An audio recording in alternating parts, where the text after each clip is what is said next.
Hey, how's it going, everybody? Just wanted to do a quick little video here about a little bit of a rig rundown because I had the other one up from a couple years ago, and I cut quite a bit of fat, as you can see, off the pedal board here, and I just wanted to give a little bit of an update if anybody cares or wants to know um, what's going on with the gear. So, out of the guitar, go into the flanger here. It's a staple. Can't part with that one. Um, Unchained, was a big inspiration, so I gotta have that on there. That's the settings for that. I don't know, the EVH button on this doesn't sound like it to me. I don't know if anybody else has come across that, or some of them sound like it and some of them don't. Mine doesn't, so I just set it to what I think sounds like that, the Unchained setting, and it's pretty awesome. So gotta have that on there all the time. Super sweet. There's a little bit of an overdrive. It's a clean boost, basically, with I don't know if there's some dip switches on the side there for some like high cut and a mid boost, a couple mid boosts and a bass boost.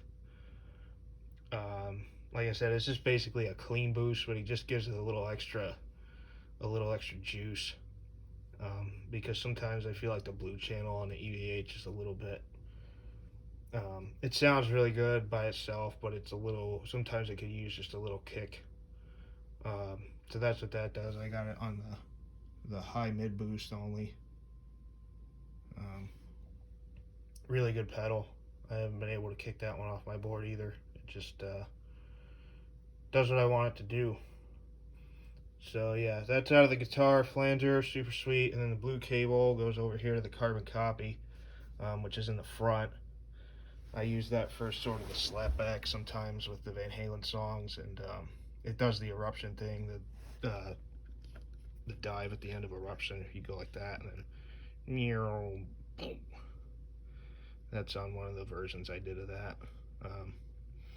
But it's the best sounding one, I think. I have the Echoplex and a bunch of digital delays and things, but as far as like that slap in front of the amp for like Ain't Talking About Love and just some other stuff, this is, in my opinion, the one that sounds the best for that type of thing. So I keep that on there. Sounds great. Does some weird noises. I don't really use it that much, but that's one of my favorites. So then we goes to the amp, and then out of the effects loop we go to the micro amp, which is obviously a clean boost. I just use that too. There's a little bit of a volume drop when I hit the effects loop in, so I just have that set to offset that basically, and keep the volume level when I kick the effects loop in. So nothing's, we got to be loud all the time. So tuner, the Boss Wazacraft one, set to the true bypass, mainly just because it looks cool. And then we go to the PS6, which I use basically as a chorus. The detune mode here is really good for that balance type thing. Eddie Van Halen. And it's good for chorus anyway, like an 80s type sort of staticky chorus like that, like a Dimension D type thing, or obviously it's a +10 -10 detune, so it does that really well. I don't have it up that high. Sometimes I'll have it about like there if I'm playing like the 5150 stuff, or if I just want a heavier chorus.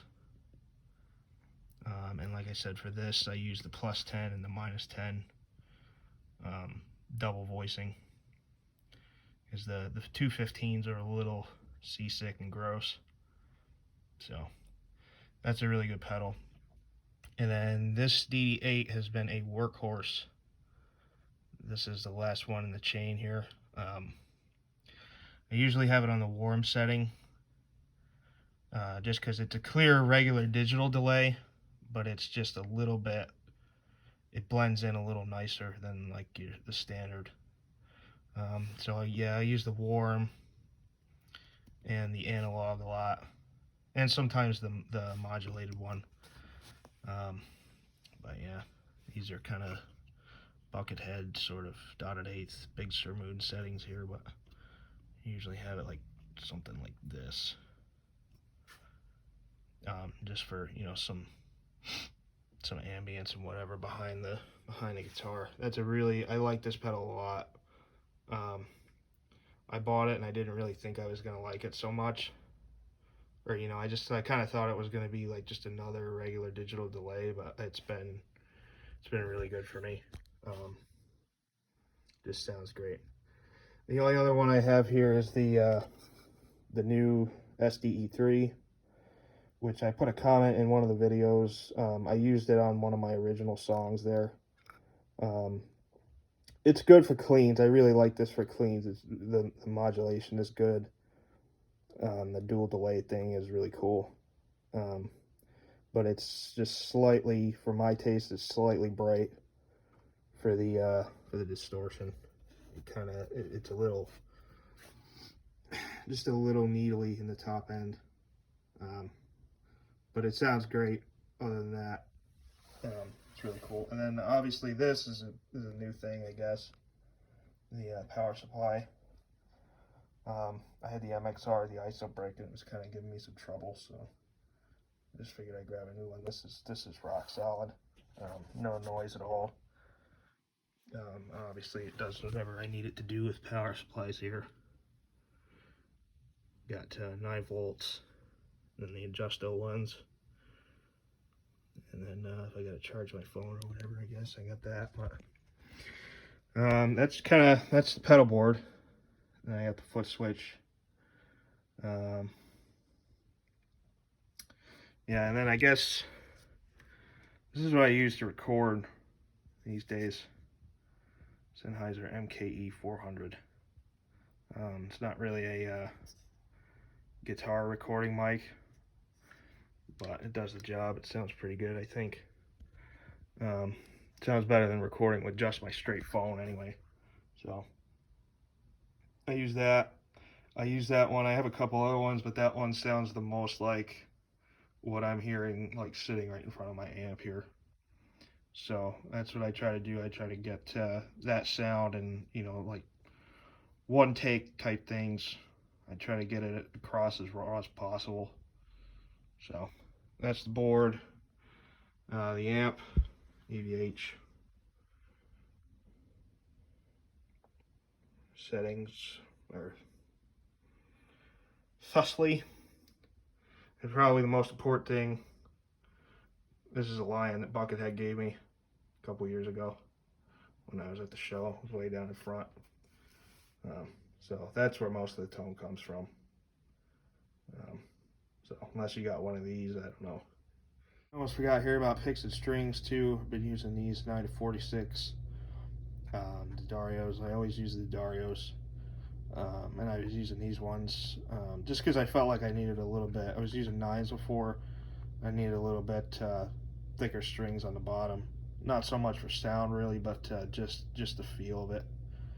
These feel a little bit better when you're sort of in a live, you know, you got the adrenaline or whatever going when you're playing live with drums and stuff like that. So 9046 for the feel, and then I've been using these, just the regular Altex 1.0s.